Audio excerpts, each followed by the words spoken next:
तर मित्रांनो आम्ही गेलो होतो पिंपळगाव या ठिकाणी। बघा पिंपळगाव येथील हे यज्ञ महायज्ञ आहे 108 कोंडीचा। या यज्ञामध्ये दत्तात्रेयाची रांगोळीची मूर्ती आणि यज्ञ बापूंनी हे दुसरं वर्ष आहे ठेवलेलं आहे। यज्ञ नंबर 1 असा 108 कोंडी यज्ञाचा कार्यक्रम पिंपळगाव या ठिकाणचा मी तुम्हाला थोडक्यात दाखवण्याचा प्रयत्न करत आहे। बघा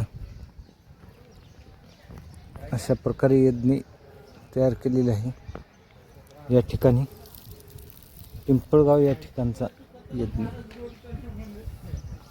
महायज्ञ। अशा प्रकारे मस्त उभ्या तेलंगणा फिल्म सारखे तयार केलेले आहेत। मंडप गेल्या वर्षी पण मंडप टाकलेले होते पण बाजूला होते, या वर्षी दुसऱ्या बाजूला आहे।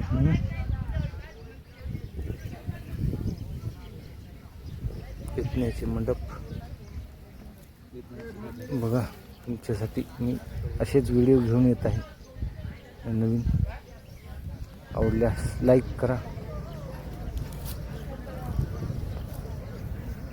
हा यज्ञाचा व्हिडिओ आहे। नंबर 1 असे व्हिडिओ माझे बघत राहा।